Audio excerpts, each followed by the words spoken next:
Lucía Mendoza llegó a San Rafael del Polvo, un martes de agosto, cuando el sol caía como plomo derretido sobre las vías abandonadas y el viento arrastraba polvo rojo desde la sierra. Traía 2 maletas de cartón atadas con mecate, un rebozo deshilachado y 43 años marcados en cada línea de su rostro. Era viuda desde hacía 6 meses. Su marido había muerto aplastado en las minas del norte, y la compañía le dio 300 pesos como indemnización. 300 pesos por 20 años de matrimonio y una vida destrozada. San Rafael había sido pueblo ferroviario en tiempos mejores. Ahora era solo un puñado de casas de adobe agrietado, una cantina sin cerveza fría, una iglesia con el campanario torcido y kilómetros de rieles oxidados que conducían a ninguna parte. Quedaban apenas 50 familias que se aferraban a ese pedazo de tierra olvidado como náufragos a tablones podridos. Los jóvenes se iban. Los viejos esperaban la muerte con paciencia de piedra. Lucía había venido porque su tía Remedios, casi ciega ya, le escribió contando que el gobierno estaba rematando vagones abandonados del antiguo ferrocarril. Chatarra, básicamente. Hierro oxidado que podía convertirse en vivienda si una tenía manos para trabajar y poco que perder. Y Lucía no tenía nada que perder. El remate se celebró bajo un mezquite seco frente a la antigua estación convertida en bodega municipal. El funcionario encargado era un hombre de bigote gris y camisa manchada de sudor que leía los lotes con desgana, como quien recita oraciones en un funeral. Se presentaron apenas 5 personas, 3 chatareros de pueblos vecinos, un ranchero buscando depósitos para forraje y Lucía. Los primeros vagones se vendieron rápido. Eran furgones de carga en buen estado, con techos enteros y puertas que aún cerraban. Cuando llegó el turno del vagón número 347, un antiguo coche de pasajeros detenido en un desvío cerca del cementerio, el funcionario hizo una pausa. Vagón de pasajeros, modelo 1910, abandonado hace 30 años, ubicado en el desvío del olvido. Estado, ruinoso. Precio base, 10 pesos. Nadie levantó la mano. Los chatareros se miraron entre sí y negaron con la cabeza. El ranchero escupió en el polvo. «¿Nadie?», insistió el funcionario sin esperanza. «5 pesos», dijo Lucía con voz quebrada por la sed. Todos voltearon a mirarla, algunos con lástima, otros con algo parecido al desprecio. El funcionario la estudió un momento, como calculando si valía la pena el papeleo. «Suyo, señora, que Dios la ampare». Hubo risas ahogadas. Don Jacinto, el cantinero, le dijo a su compadre en voz lo suficientemente alta para que todos oyeran: «Esa mujer no sabe dónde se está metiendo. Ese vagón tiene historia negra». Lucía firmó los papeles con letra temblorosa y pagó los 5 pesos. Le entregaron una llave oxidada que probablemente no servía para nada, y un papel sellado que la acreditaba como propietaria legal del vagón 347. Luego caminó sola por el camino de tierra que llevaba al desvío del olvido, cargando sus maletas bajo el sol implacable. El vagón estaba peor de lo que imaginaba, recostado sobre rieles hundidos en maleza alta, con las ventanas rotas y las maderas hinchadas por décadas de lluvia y sol. La pintura verde original había desaparecido casi por completo, dejando al descubierto madera gris y negra como hueso quemado. La puerta lateral estaba trabada con alambre oxidado y candados viejos sin llave. Olía a humedad, a madera podrida, a tiempo detenido, a algo más que Lucía no supo identificar. Algo entre miedo y tristeza. Tardó 2 horas en forzar la puerta usando una piedra grande. Cuando finalmente cedió con un gemido de metal y madera, una ráfaga de aire caliente y viciado le golpeó el rostro. Dentro había oscuridad absoluta. Esperó un momento a que sus ojos se acostumbraran. El interior del vagón era un desastre de escombros, nidos de ratones, estiércol de paloma, vidrios rotos y asientos destripados. Las paredes aún conservaban restos de paneles de madera tallada, ahora carcomidos y manchados. Un espejo roto en el extremo multiplicaba su reflejo en fragmentos fantasmales. El piso de madera estaba combado, con tablas sueltas y agujeros por donde crecía hierba. Lucía dejó caer sus maletas y se sentó en el escalón de entrada. Por primera vez en meses lloró, no lágrimas abundantes, solo 2 o 3 que resbalaron por sus mejillas polvorientas. Luego se secó el rostro con el rebozo, se puso de pie y comenzó a limpiar. Durante 2 días trabajó desde el amanecer hasta que oscurecía. Barrió la mugre de décadas, sacó escombros en cubetas, arrancó nidos de alimañas. Consiguió prestado un rastrillo viejo de don Evaristo, el herrero del pueblo, y removió la maleza que crecía alrededor del vagón. Tapó las ventanas rotas con cartón encerado, cosió cortinas improvisadas con retazos que le regaló su tía Remedios. La primera noche durmió sobre un petate extendido en el suelo, con su cuchillo de cocina bajo la almohada. No por miedo a fantasmas o espíritus, sino a los hombres vivos. En pueblos así, una mujer sola era carne de depredadores. Al tercer día, mientras arrancaba tablas podridas del piso para ver si podía repararlas o necesitaba reemplazarlas completamente, su pala golpeó algo duro que resonó con eco metálico. Se arrodilló y cavó con las manos hasta descubrir una plancha de hierro soldada directamente bajo las tablas del piso, oculta por décadas, de madera podrida y tierra acumulada. Midió aproximadamente 1 metro cuadrado. Tenía un candado antiguo en un extremo, corroído por el óxido pero aún cerrado, y alrededor del borde, apenas visible bajo la mugre, había letras estampadas. Propiedad federal.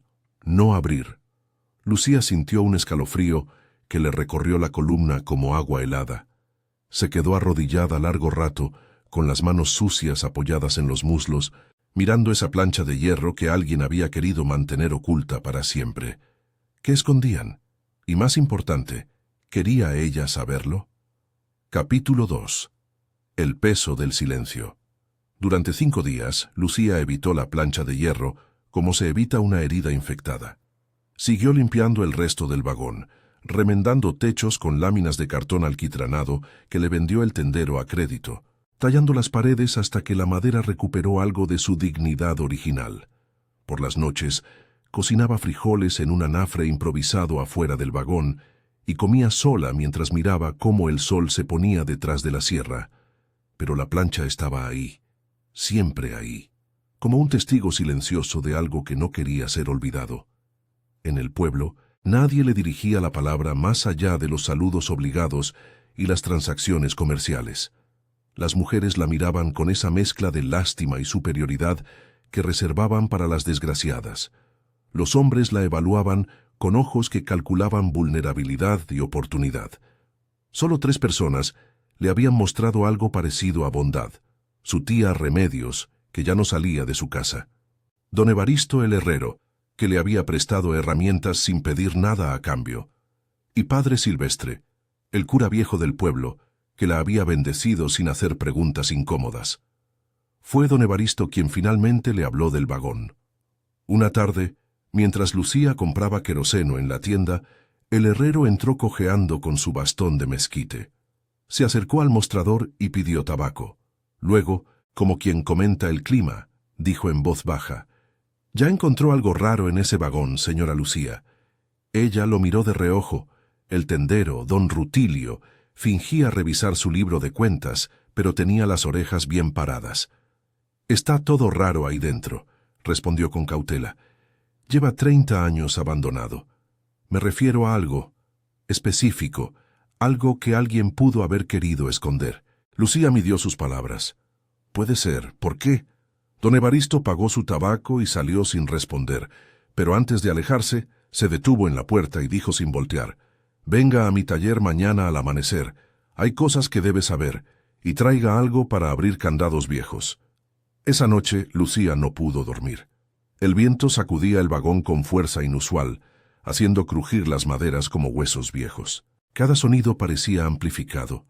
El rasguño de ratones en las paredes, el goteo de agua filtrada, el suspiro de la tierra asentándose. Pensó en su marido, en cómo había muerto aplastado por toneladas de roca porque el supervisor había ordenado seguir excavando pese a las advertencias. Pensó en los 300 pesos, manchados de sangre que había aceptado sin protestar, porque protestar no devolvía a los muertos ni llenaba estómagos vacíos. Pensó en cómo el silencio podía ser cómplice. Al amanecer, cuando el cielo apenas empezaba a teñirse de naranja, caminó hasta la herrería de don Evaristo. El viejo ya la esperaba con una tenaza grande, un cincel y un mazo pequeño pero pesado. Tenía el rostro serio, casi solemne. «Siéntese, señora», le dijo, señalando un banco de madera. «Antes de darle esto debe escuchar». Lucía se sentó. Don Evaristo encendió un cigarro con manos que temblaban ligeramente. «Yo tenía 18 años cuando llegó el vagón 347 a San Rafael. Era 1914, plena revolución. El tren traía soldados, armas, oficiales. Entre ellos venía el capitán Arnulfo Carranza, un hombre de Zacatecas que se había ganado fama de honesto, demasiado honesto para los tiempos que corrían. El herrero dio una calada larga. Carranza había descubierto algo. Nunca supe qué exactamente, pero tenía que ver con dinero desviado, con armas que nunca llegaban al frente, con tierras prometidas a campesinos que terminaban en manos de los mismos hacendados de siempre. Decía que la revolución se estaba pudriendo desde adentro, que los nuevos jefes eran iguales que los viejos tiranos. «¿Qué pasó?», preguntó Lucía, aunque intuía la respuesta. Lo acusaron de traición. Dijeron que había robado fondos del ejército revolucionario. Lo fusilaron una madrugada en las afueras del pueblo, contra la pared del cementerio. 12 balazos. Lo enterraron en una fosa común sin nombre ni cruz. Y el vagón 347, donde él viajaba y guardaba sus papeles, lo dejaron pudriéndose en el desvío. Nadie quiso tocarlo después. Decían que estaba maldito. Don Evaristo apagó el cigarro contra la suela de su bota. Pero no era maldición, era miedo. Miedo a lo que pudiera haber dejado escondido ahí. Miedo a que la verdad saliera a la luz. «¿Y usted cree que hay algo escondido?», preguntó Lucía. «Yo no creo. Yo sé, porque la noche antes de que lo fusilaran, Carranza vino aquí. Me pidió que le hiciera una plancha de hierro con candado. Dijo que iba a guardar algo importante, algo que algún día alguien encontraría cuando fuera el momento correcto. El viejo le entregó las herramientas. Usted lo encontró. Eso significa que el momento ha llegado. Pero le advierto, lo que esté ahí dentro traerá problemas. Hay gente en este pueblo, gente poderosa, que preferiría que esos secretos siguieran enterrados». «¿Quiénes?».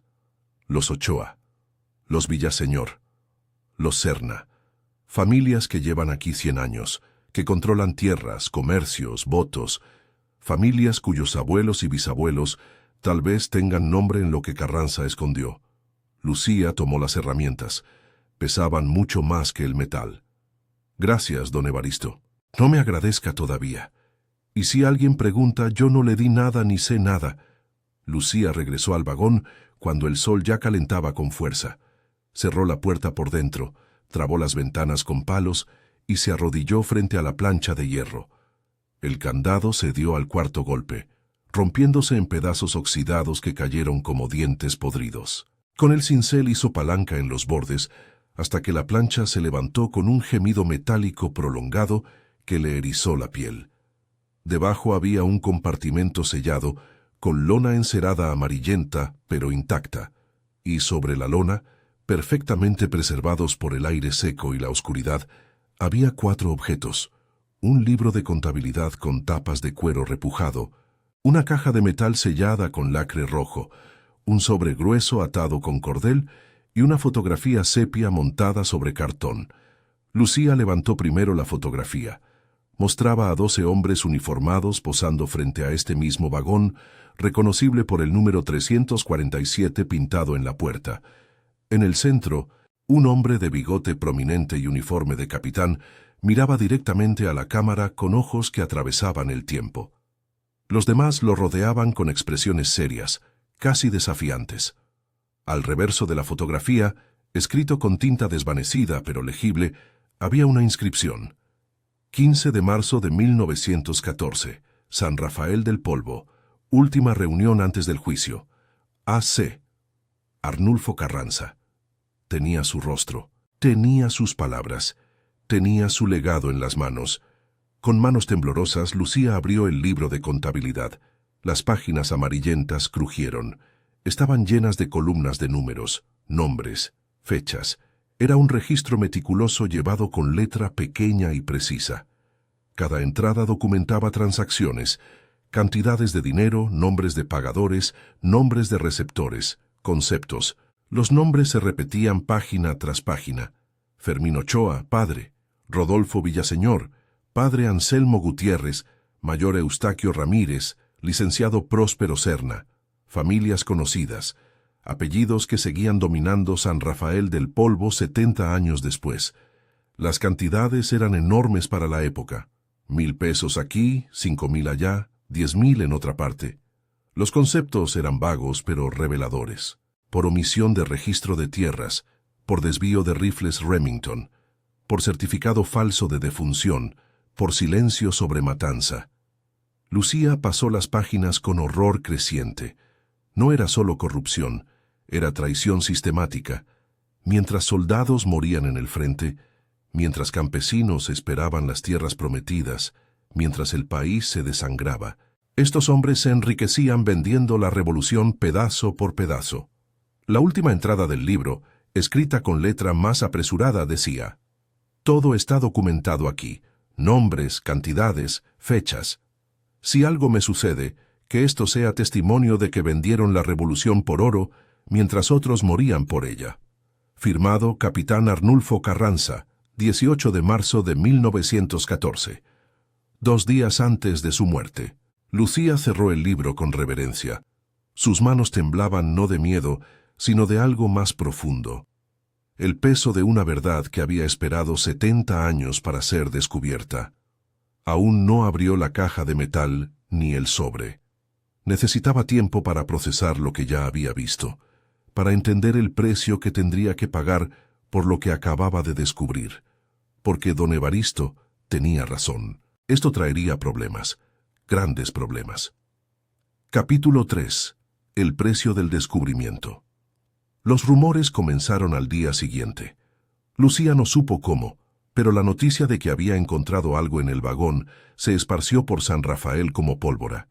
Primero fueron miradas, luego murmullos, después preguntas directas disfrazadas de conversación casual. ¿Ya terminó de limpiar el vagón, señora Lucía? No encontró nada interesante ahí.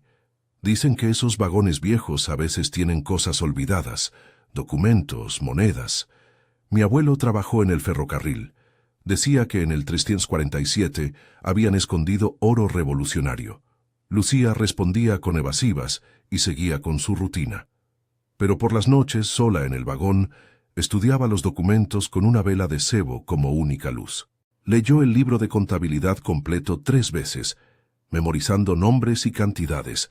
Finalmente abrió el sobre atado con cordel. Contenía cartas, docenas de cartas escritas por Carranza a diferentes autoridades federales y revolucionarias, a Venustiano Carranza, sin parentesco, a Francisco Villa, a Álvaro Obregón, a gobernadores y generales, todas reportando las mismas irregularidades, pidiendo investigación, solicitando justicia. Ninguna había sido enviada, todas habían sido interceptadas o ignoradas. El sistema estaba podrido hasta los huesos. La última carta era diferente. Estaba dirigida a quien encuentre esto, escrita en tono testamentario. Si estás leyendo esto, significa que ya no vivo.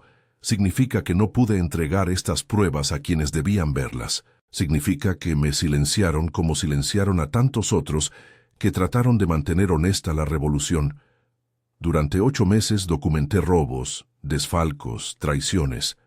Registré cada peso desviado, cada arma que nunca llegó al frente, cada parcela prometida a campesinos que terminó en manos de hacendados mediante certificados falsos. Los nombres están en el libro. Las pruebas son irrefutables. Pero nadie quiso escuchar. Los hombres en el poder, los nuevos jefes revolucionarios, están tan corrompidos como los porfiristas que combatimos. Solo cambiaron las caras. El sistema sigue igual. Me acusan de ladrón, de traidor.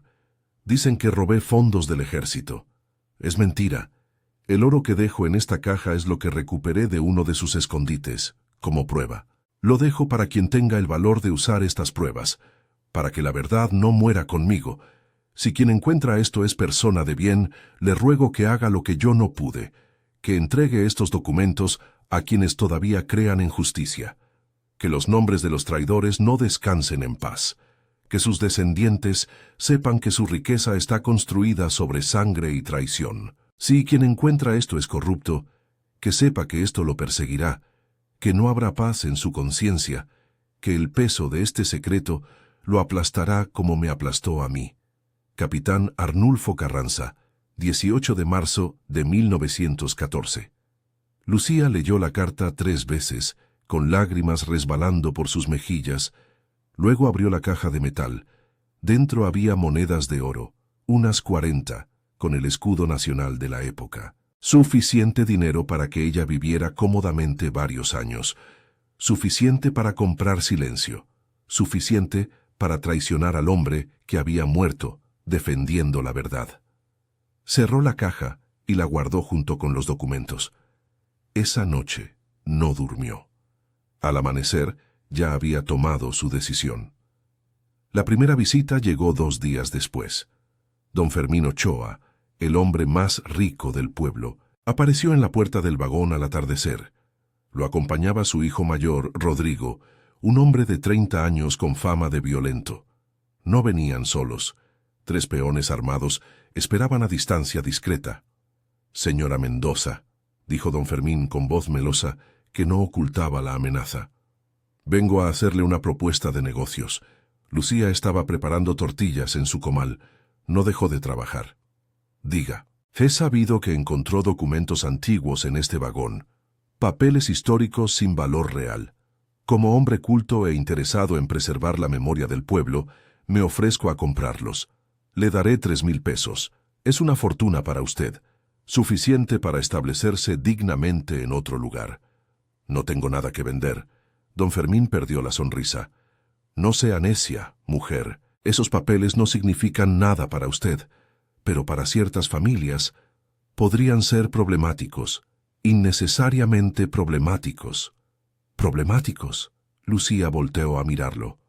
«¿O incriminatorios?». Rodrigo dio un paso adelante. Lucía puso la mano en el cuchillo que llevaba al cinto. «Mire, señora», dijo don Fermín abandonando cualquier pretensión de cortesía, «aquí las cosas funcionan de cierta manera. Hay orden, hay respeto. Hay familias que llevan generaciones cuidando este pueblo. No vamos a permitir que una forastera llegue a revolverlo todo con papeles viejos y mentiras de muertos». «No son mentiras, son registros, pruebas». «¿Pruebas de qué? ¿De cosas que pasaron hace 70 años? ¿De hombres que ya están muertos? ¿Qué gana con eso?». «Justicia». Don Fermín rió con amargura. «Justicia, no sea ingenua. No existe tal cosa, nunca existió. 5,000 pesos, última oferta». «No». «Entonces entienda esto. Puede vender esos papeles voluntariamente, o podemos quitárselos. Podemos quemar este vagón con todo y papeles. Podemos hacer que usted se vaya de San Rafael sin nada. O peor». Rodrigo sonrió mostrando dientes de oro. «Mucho peor», agregó. Lucía los miró a ambos con calma que no sentía. «Tóquenme y el escándalo será peor, porque estos documentos ya no están aquí. Ya hice copias, ya están guardadas en varios lugares. Si algo me pasa, salen a la luz automáticamente». Era mentira, pero la dijo con tal convicción que don Fermín vaciló. «Está mintiendo. ¿Quiere averiguarlo?». Padre e hijo se miraron. Don Fermín hizo un gesto, y todos se retiraron sin más palabras. Pero antes de alejarse, el viejo se detuvo. «Vaya a arrepentirse, señora Mendoza. Vaya a arrepentirse mucho». Esa noche Lucía no encendió la vela. Se quedó sentada en la oscuridad, con el cuchillo en la mano esperando un ataque que no llegó. Pero sabía que llegaría. Era solo cuestión de tiempo. Al día siguiente fue al pueblo y pidió hablar con el padre Silvestre. El cura, un hombre de 70 años con ojos bondadosos y manos temblorosas, la recibió en la sacristía. «Necesito su ayuda, padre». «¿Qué puedo hacer por usted, hija?». Lucía le contó todo. Le mostró los documentos, las cartas, el testimonio de Carranza. El padre palideció mientras leía. «Dios santo», murmuró. «Siempre supimos que algo terrible había pasado, Pero esto es peor de lo que imaginaba. ¿Me ayudará? El padre Silvestre cerró los documentos con manos temblorosas. No puedo. Lo siento, hija. Soy viejo y débil. Y esta parroquia depende de las donaciones de esas mismas familias. Si los enfrento, me destituyen. Y sin sacerdote, este pueblo pierde lo poco que le queda de fe y comunidad. Lucía sintió una punzada de decepción, pero no de sorpresa. Entiendo. Pero, agregó el padre, sí puedo hacer algo. Conozco a un periodista en la capital, un hombre honesto. Puedo enviarle una carta contándole sobre estos documentos. El resto dependerá de usted. Hágalo, padre, por favor. Esa misma tarde el padre Silvestre envió la carta, y Lucía regresó a su vagón preparándose para lo que vendría. Capítulo 4. El peso de la verdad. Los días siguientes fueron de asedio silencioso. Don Fermín no volvió personalmente, pero su presencia se sentía en todo. Ningún comerciante le quería vender provisiones a Lucía. La tía Remedios recibió visitas que le aconsejaron dejar de ayudar a su sobrina. Don Evaristo cerró su taller por enfermedad. El pueblo entero le dio la espalda. Pero también hubo otros gestos, pequeños, discretos, anónimos. Alguien dejaba tortillas envueltas en tela junto a la puerta del vagón. Aparecían cubetas de agua fresca sin remitente. Una noche encontró leña apilada con cuidado junto al anafre. Eran los pobres, los que nunca habían tenido voz, los que sabían lo que era ser aplastado por el poder y la codicia. No se atrevían a mostrarse públicamente, pero en secreto apoyaban lo que Lucía representaba. Una semana después, llegó el telegrama. El periodista vendría en 3 días, acompañado de un investigador del Archivo General de la Nación. Querían ver los documentos, querían oír la historia. Cuando don Fermín se enteró, la situación estalló. Esa noche, 4 hombres encapuchados intentaron quemar el vagón. Lucía estaba despierta esperándolos. Cuando vio las antorchas acercándose, gritó con toda la fuerza de sus pulmones. El escándalo despertó a medio pueblo. Don Evaristo salió de su casa con una escopeta vieja. Varios hombres más aparecieron con machetes y palos. Los atacantes huyeron antes de poder prender fuego. Don Fermín llegó minutos después, fingiendo preocupación. «¿Qué escándalo es este? ¿Qué sucede?» «Intentaron quemarme viva», dijo Lucía señalándolo directamente. «Sus hombres, por sus órdenes». «Pruébelo». «No tengo que probarlo, todo el pueblo sabe quién manda aquí. Quién decide quién vive y quién no». Don Fermín la miró con odio destilado. «Se arrepentirá. Juro por Dios que se arrepentirá». Pero algo había cambiado. La gente había visto, había escuchado, y aunque no todos estaban de su lado, ya no podían fingir que no pasaba nada. 2 días después, llegaron el periodista y el investigador. Eran 2 hombres jóvenes, serios, con maletines de cuero y cámaras fotográficas. Lucía los recibió en el vagón y les entregó todo: el libro de contabilidad, las cartas, la caja de monedas como evidencia, la fotografía, el testamento de Carranza. Tomaron notas durante horas, fotografiaron cada página, hicieron preguntas que Lucía respondió con toda la honestidad que pudo. Les contó sobre las amenazas, el asedio, el intento de incendio. El periodista, un hombre de 30 años con lentes redondos y mirada intensa, le preguntó: «¿Por qué arriesga tanto? Entiende que esto le traerá enemigos poderosos, ¿verdad? Que su vida aquí será imposible». Lucía miró por la ventana del vagón hacia el pueblo polvoriento. «Mi marido murió aplastado en una mina porque hombres codiciosos priorizaron ganancias sobre vidas. Nunca hubo justicia, nunca hubo rendición de cuentas, solo silencio y olvido». Volteó a mirarlo. El capitán Carranza murió tratando de que la revolución significara algo, tratando de que no fuera solo un cambio de tiranos. Su muerte no puede ser en vano, no otra vez, no más. El investigador, un hombre callado hasta entonces, habló. «¿Sabe que probablemente no habrá justicia legal? Que los responsables directos ya murieron y sus descendientes negarán todo. ¿Y las leyes de prescripción protegerán sus propiedades? Lo sé, pero al menos la verdad saldrá. Al menos sus nombres quedarán marcados. Al menos alguien sabrá que su riqueza está construida sobre traición y sangre». A veces eso es suficiente. Los visitantes se quedaron 2 días más, recopilando testimonios de ancianos del pueblo que recordaban fragmentos de aquella época. Algunos hablaron con miedo, otros con alivio, como si finalmente pudieran soltar un peso que habían cargado toda la vida. Don Fermín intentó intimidarlos, ofreciéndoles dinero primero, amenazas después. No funcionó.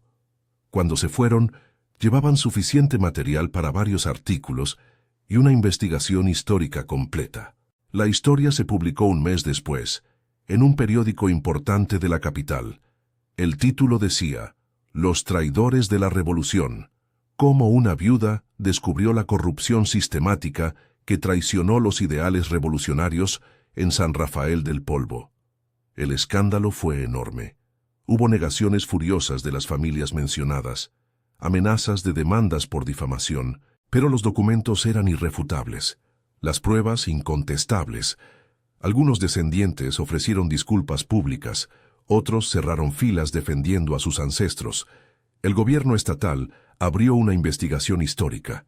La Secretaría de Educación incluyó el caso en libros de texto como ejemplo de corrupción revolucionaria. Historiadores escribieron artículos. Estudiantes visitaron San Rafael para ver el vagón 347 y conocer la historia. Pero en el pueblo mismo, la división fue profunda y dolorosa. Algunos apoyaban a Lucía como heroína, otros la odiaban como traidora. Don Fermín intentó comprar el terreno del desvío para destruir el vagón, ofreciendo cantidades absurdas. Lucía se negó cada vez. Con el tiempo, un museo regional propuso convertir el vagón en sitio histórico. Lucía aceptó con una condición: que se contara la verdad completa, sin ediciones ni omisiones, que se explicara no solo la corrupción histórica, sino también las amenazas contemporáneas que había enfrentado para sacarla a la luz. El vagón 347 se convirtió en monumento, modesto, olvidado por el gran turismo, pero visitado por quienes buscaban entender cómo la historia personal se entreteje con la historia nacional, cómo los pequeños actos de valentía pueden desafiar décadas de silencio. Lucía siguió viviendo en una casita que construyó junto al vagón, trabajando como guía no oficial para los visitantes que llegaban. Ya no era solo una viuda sin futuro, era la guardiana de una memoria que había costado sangre recuperar. En las tardes, cuando el viento traía polvo rojo desde la sierra y el sol teñía el cielo de naranja y púrpura, se sentaba en los escalones del vagón y miraba las vías oxidadas. A veces venían niños del pueblo a preguntarle sobre el capitán Carranza, sobre la revolución, sobre cómo una persona sola podía enfrentarse al poder. ¿No tuvo miedo?, le preguntó una niña de 10 años una vez. Siempre tuve miedo, respondió Lucía con honestidad. Pero el miedo no es lo contrario de la valentía. La valentía es hacer lo correcto pese al miedo. ¿Y valió la pena todo lo que le costó? Lucía pensó en el capitán Carranza, muerto a los 32 años tratando de mantener honesta una revolución traicionada. Pensó en los campesinos que nunca recibieron las tierras prometidas, en los soldados que murieron mientras otros se enriquecían con armas desviadas, en su propio marido, aplastado por la codicia de hombres que nunca enfrentaron consecuencias. Sí, dijo finalmente, valió la pena, porque el silencio también mata. Mata la verdad, mata la justicia, mata la dignidad, y alguien tiene que decir basta. Alguien tiene que romper el silencio, aunque cueste todo. La niña asintió como si entendiera más de lo que sus años sugerían. Luego corrió a reunirse con sus amigos, dejando a Lucía sola con sus pensamientos y sus fantasmas en paz. El sol se puso detrás de la sierra, las estrellas comenzaron a aparecer, y en el vagón 347, comprado por 5 pesos por una viuda desesperada, la memoria de Arnulfo Carranza finalmente descansaba en justicia.